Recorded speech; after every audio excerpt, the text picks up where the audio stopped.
Hi folks, it's guest image critique number 2, my second in 2 days, so I'm off to a good start. I'm actually just going to discuss one image in this episode because there's plenty to talk about, and it's an image by Geoff Tennant of the Drakensberg, an area in the Drakensberg I've not been to actually. There's plenty of challenging aspects to this image, both from the compositional side and the editing side, so I'm just going to discuss the one. So let's get started. So this is an image of Catkin Peak. As I said, it's an area I've not been to before and I'd love to get here. In fact, I was supposed to be in the Drakensberg right now, but I had to fly home early because of everything that's going on in the world. So maybe one for another year when things have settled down a bit. But Geoff has done an amazing job here of capturing the drama of these incredible early dawns that you can get in the Drakensberg, particularly when there's a cloud inversion below. You seem to get incredibly clear air and these really unusual transitions of colour through the sky that I haven't seen anywhere else. So when you do get these mornings, often they're best to shoot long before sunrise, as opposed to when the light gets much brighter. Before I discuss the image itself, I thought I'd just go through Geoff's technique. He's shot an exposure bracket panorama, so each shot has 3 frames. They look like they're about a stop and a half apart, each of the frames. I haven't actually checked that. One thing I did notice is that the settings vary. So if I click on the brightest shots here of 2, so you can see 8 seconds at f22, and this one is 2 seconds at f22, which suggests to me that Geoff has shot in an aperture value mode because the aperture seems to be staying constant and the shutter speed is changing. When you're shooting panoramas, you almost always want to shoot in manual mode so that each of the sets of exposures are completely identical. It reduces issues down the line with the editing. In this particular case, I think Geoff's got away with it, but it would be better to shoot a wider range bracket and try and keep those settings constant. The other thing to mention is the f22. I wouldn't recommend shooting at f22 just because it's going to soften the image, and maybe some of the softness that we see here is not due to the camera and lens combination, but aperture diffraction. So maybe set the smallest aperture at about f13 or f16, Geoff, but certainly not f22. And besides, you're just going to have to wait longer for those 8-second exposures, which could have been 4 seconds or whatever. So that's on the technical side. But other than that, the image is stitched together perfectly, and Geoff's done a good job with the edit here, certainly with creating the atmosphere. It doesn't seem that problem with the exposure changes has actually made its way into the final file.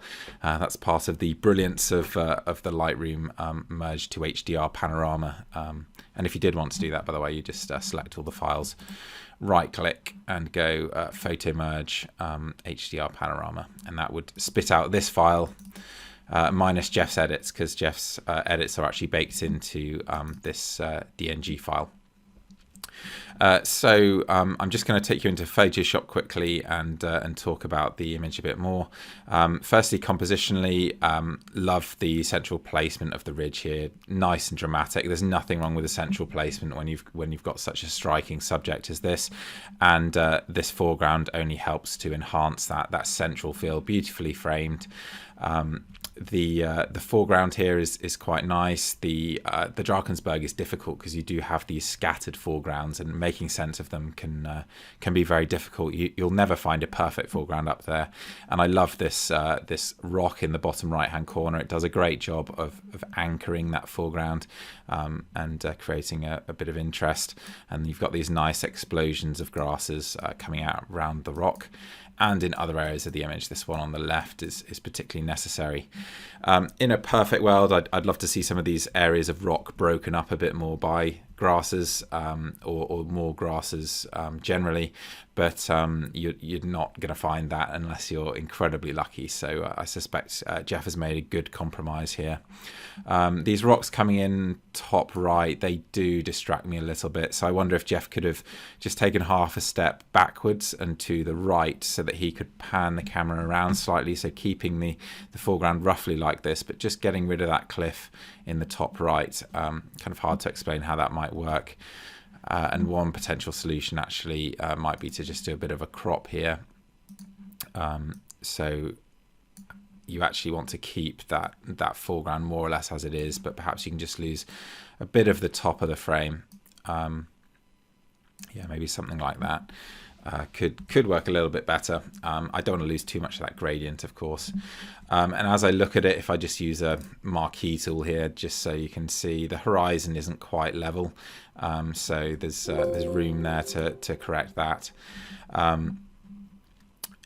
But more than that, the edit here is not perfect. In fact, let's have a look at it in Photoshop. It's a very, very difficult scene to edit, so my sympathies here with Geoff, and it's certainly not an easy job doing this perfectly. But let's have a look at some of the problems we've got, because if I brighten this up, you'll start to see some of the artifacts more clearly. You can see quite a strong black halo on the ridgeline here, and you can also see where a brush has been used to paint in darkness, I guess to turn the mountain into more of a silhouette. There's a halo up here as well, and you can see this transition between the foreground edit and the background. So that immediately jumped out at me, to be perfectly honest, when I saw this image. So as great as it is in terms of the atmosphere and the feel of the edit, there are those artifacts there, and perhaps it's just a little bit warm as well. So I'm going to very quickly take you through my own edit, even though I said I wouldn't be editing in these videos. I'm just going to do this mostly in Lightroom. So I'm going to create a virtual copy of this DNG file and then reset. Firstly, let's start with the white balance. This is more the color in the sky that I was expecting to see, these kind of purple colors. So I'm going to keep that white balance where it is. In fact, at 5,800, it's already a little bit warmer, so you could even argue that it should be cooler, but we'll leave it around about there. And then I'm going to darken the highlights and boost the shadows, and then I'm going to lift the exposure. So I'm just trying to get a sort of fairly flat edit so that I can see what's going on, and then I'm going to add some contrast. Yeah, maybe something like that. And then I'm going to create some gradients. I'm just going to hold back the brightness in this sky just to let some more color come through, something like that. And then I think it was a good creative choice of Geoff's to have a brighter foreground. So I'm going to create two gradients rather than using a brush to say darken the background. I'm going to try and use gradients wherever I can, because you can create lovely soft edges that are very hard to spot in terms of artifacts and so on. And I'll do one here, maybe slightly less bright there. So just helping it on its way, this foreground, to get that lovely framing effect.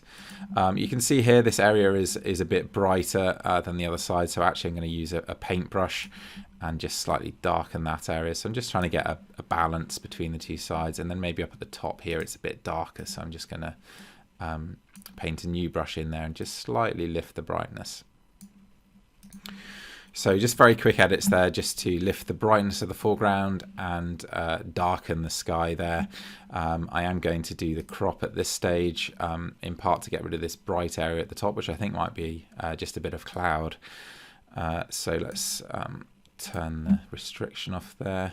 So keeping the full width, and I'd like maybe a tiny bit more space at the bottom, to be honest, but that's pretty good. And then losing this little rock jutting in on the left hand side there. You can also see this rock runs down to the left, so the natural point to stop it for me would be just there. Okay, so let's press enter there, and that's pretty close to where I would take it, especially in Lightroom. So let's just bring it into Photoshop.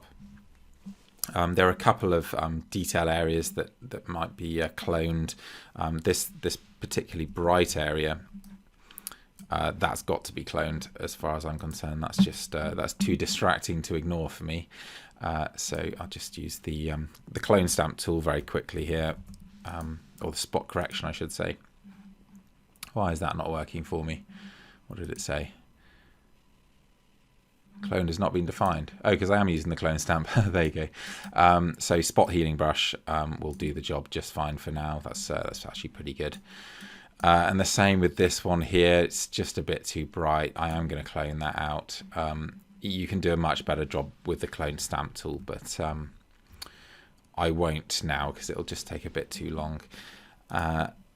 Let's just check the exposure with the curves. I'm expecting some clipping in the sky, and there it is. But maybe I'll just let that red channel clip a little bit, and then drag down the brightness. So maybe just adding a bit of contrast in there. I don't know if that's the right move actually, because I'm starting to see a bit of posterization in the sky. So let's not do that.